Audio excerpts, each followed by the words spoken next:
करवा चौथ मैया की जय। आइए, आप सबका कमलेश भक्ति चैनल पर स्वागत है और मेरी तरफ से मेरे सब्सक्राइबरों को करवा चौथ की दीपावली की हार्दिक शुभकामनाएं।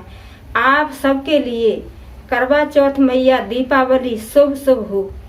और मैं आपको एक करवा चौथ की कहानी सुनाने जा रही हूँ। कहानी बहुत सुंदर है। एक राजा थे तो उनके 7 पुत्र थे और एक बेटी थी। तो बेटी बड़ी प्यारी थी। जितना भाइयों को अपने बेटों को प्यार करते थे इतना ही अपनी बेटी को भी प्यार करते थे और भाई भी अपनी बहन से बहुत प्यार करते थे। तो करवा चौथ का दिन आया तो भाई, जब बहन ने व्रत किया तो भाई भी कुछ न खाना खाया न पानी पिया। तो भाई भी जैसे बहन ने व्रत किया ऐसे ही और भाइयों ने भी व्रत किया। तो इस दिन और जो है करवा चौथ का व्रत है कि हम लोग जो है लेडीज रहती हैं, माताएं बहनें, तो पानी नहीं पीते हैं। तो जैसे बहन ने व्रत किया ऐसे भाई ने भी व्रत किया। तो कुछ देर बाद जैसे बहन थी तो बहन चंद्रमा को अर्घ दे रही थी। तो इतने में और एक ससुराल से फोन कॉल आ गया कि तुम्हारा पति की तबीयत खराब है। तो माँ थी, तो माँ अपनी बेटी को विदा करने के लिए, कपड़ा देने के लिए बक्सा खोला। तो बक्से में और सफेद साड़ी निकली, काली साड़ी निकली, लीली साड़ी निकली। तो जैसे कहते हैं कि अशुभ होने लगा। तो माँ के हाथ में जो सफेद कपड़ा, कहते हैं कि जिस दिन करवा चौथ का व्रत होता है तो उस दिन सफेद कपड़ा नहीं पहनना चाहिए, नीली साड़ी नहीं पहननी चाहिए, काला कपड़ा नहीं पहनना चाहिए। इसमें तो जैसे और कोई कपड़ा पहनो लेकिन ये 3 कपड़ा नहीं पहनना चाहिए माता बहनों को। तो जब बेटी जाने लगी तो माँ ने अपनी बेटी को समझाया और समझा करके कहा अपनी बेटी से कि बेटी, जो भी रास्ता में तेरे सामने आए तो तू सदा सुहागन का उनसे आशीर्वाद ले लेना। बेटी, कोई तेरी रास्ता में तेरे सामने आए तो उनके पैर पकड़ लेना और पैर छू करके उनसे सदा सुहागन का आशीर्वाद ले लेना। तो बेटी अपने ससुराल गई तो रास्ते में और एक छोटी सी कन्या मिली। तो उन्होंने, बेटी ने और कन्या के पैर छुए तो कन्या से कहने लगी, कन्या ने और सदा सुहागन का आशीर्वाद दिया। तो अपने ससुराल पहुंची, अपने घर पहुंची तो उस घर में देखा कि उसके पति की जैसे मृत्यु हो गई है। तो घर के दरवाजे पे पहुंची तो सास थी। सास कहने लगी कि आ गई, भाइयों की लाडली आ गई, माता पिता की लाडली आ गई और जो है बीच में व्रत तोड़ने वाली आ गई, मेरे बेटा को खाने वाली आ गई। इसी तरीके से नाना प्रकार के। और सास थी वो बोलने लगी। तो बेटी अंदर गई तो बेटी की पति की मिट्टी रखी थी।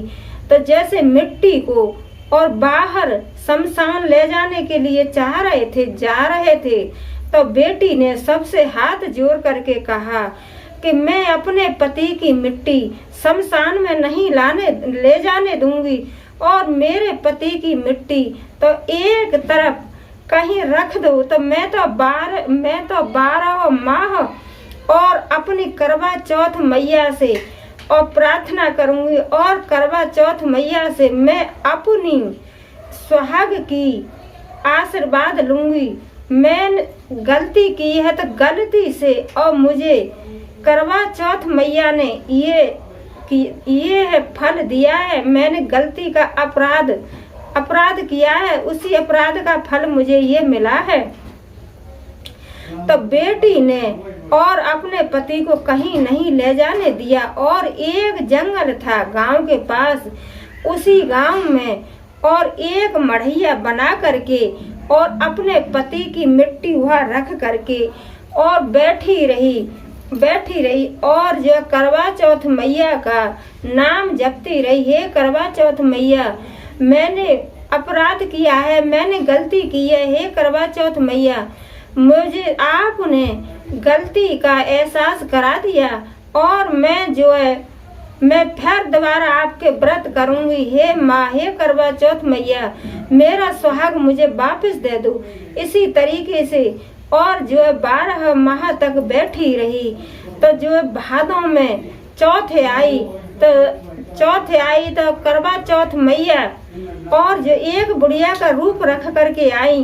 तो बेटी उनके पैर पकड़ने लगी। तो जो करवा चौथ मैया थी, चौथ मैया थी तो चौथ मैया कहने लगी कि इसका समाधान हम नहीं कर सकते हैं। इसका समाधान तो जो कार्तिक की चौथ आएगी, तो जो कार्तिक की चौथ है, चौथ मैया ही आपकी मनोकामना पूर्ण कर सकती हैं। इसमें हमारा कोई सहयोग नहीं है। तो फिर जो बैसाख में भी माह में, बैसाख में जैसे हर महीना और करवा चौथ आई। तो फिर एक माह में और जो करवा चौथ मैया फिर आई उसी के पास। तो चौथ मैया के पैर पकड़ लिए और कहने लगी कि हे माँ, मेरे से गलती हुई है, मुझे ये आपने गलती का एहसास कराया है। क्यों कि मैंने करवा चौथ वाले दिन और जब तक चंद्रमा नहीं निकला था, चंद्रमा के निकलने से पहले ही और अर्घ दे दिया था और मैं भाइयों के साथ खाने जा रही थी। तो हे करवा चौथ मैया, मुझे उसी का मैंने अपराध किया है और अपराध का आपने मुझे दंड दिया है। तो इसी तरीके से और फिर वो मैया कहने लगी, चौथ मैया कहने लगी कि इसका समाधान में हम कुछ नहीं कर सकते हैं। हमसे सबसे बड़ी और जो कार्तिक में चौथ आती हैं, चौथ मैया, वही तुम्हारी मनोकामना पूर्ण करेंगी। तो बेटी थी अपने पति के पास और हाथ जोड़ करके 12 माह इसी तरीके से बैठी रही और करवा चौथ मैया से अपने सुहाग की भिक्षा मांगती रही। हे करवा चौथ मैया, मुझे मेरे सुहाग की भिक्षा दो। हे करवा चौथ मैया, मुझे मेरे सुहाग की भिक्षा दो। इसी तरीके से और करवा चौथ मैया से अपने सुहाग की भिक्षा मांगती रही। तो कार्तिक आया, तो कार्तिक में करवा चौथ का व्रत की। तो फिर स्वर्ग से करवा चौथ मैया उतरी। तो उनसे वो भी कहने लगी यही बात कि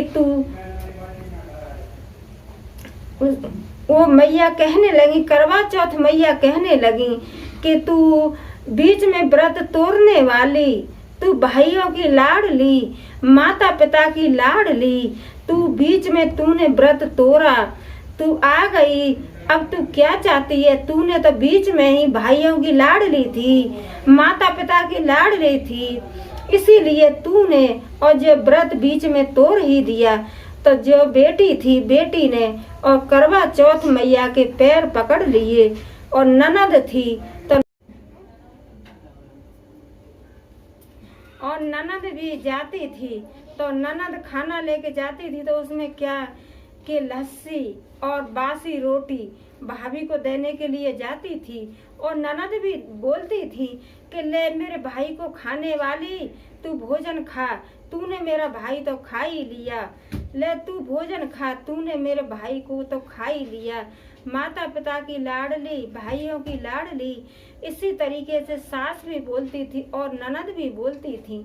तो करवा चौथ का दिन आया तो बेटी ने श्रद्धा और भक्ति से व्रत किया। तो करवा चौथ मैया आई। करवा चौथ मैया भी यही बात कहने लगी कि तू भाइयों की लाडली थी, माता पिता की लाडली थी, तूने बीच में ही व्रत तोड़ लिया, तूने अपने पति को खा लिया। इसी तरीके से करवा चौथ मैया कहने लगी। तो करवा चौथ मैया के और बेटी ने पैर पकड़ लिए और पैर पकड़ करके कहने लगी कि हे करवा चौथ मैया, मेरे से गलती हुई है, हे करवा चौथ मैया, मेरे से गलती हुई है। तो करवा चौथ मैया ने और अपनी मांग में से सिंदूर निकाला, तो बेटी की मांग में भरा और अपनी आँखों से काजल निकाला, तो बेटी की आँखों में काजल लगाया और जो है अपने बिंदी में से रुई निकाली, तो उसकी बेटी के बिंदी लगाई। तो इसी तरीके से करवा चौथ मैया ने और अपने सुहाग में से उसको सुहाग दिया और सदा सुहागन का उसको आशीर्वाद दिया। तो यही कहते हैं कि करवा चौथ वाले दिना और कभी भी नहीं पानी पीना है, न खाना खाना है। जब तक चंद्रमा नहीं निकलता है उससे पहले हम लोगों को न खाना खाना है न पानी पीना है। और जिस दिन व्रत रखते हैं उस दिन ये 3 कपड़ों का अवश्य ध्यान रखें कि ना तो सफेद कपड़ा, ना काला कपड़ा, न नीला कपड़ा, ये कपड़ा नहीं पहनना है। और माताएं बहना श्रद्धा और भक्ति से पूजा पाठ करना और सब करवा चौथ मैया सबकी मनोकामना पूर्ण करेंगी। हे करवा चौथ मैया, जैसे आपने उस बेटी की मनोकामना पूर्ण की, ऐसे ही सबकी मनोकामना पूर्ण करना। बोल करवा चौथ मैया की जय। बोल सच्चे दरबार की जय।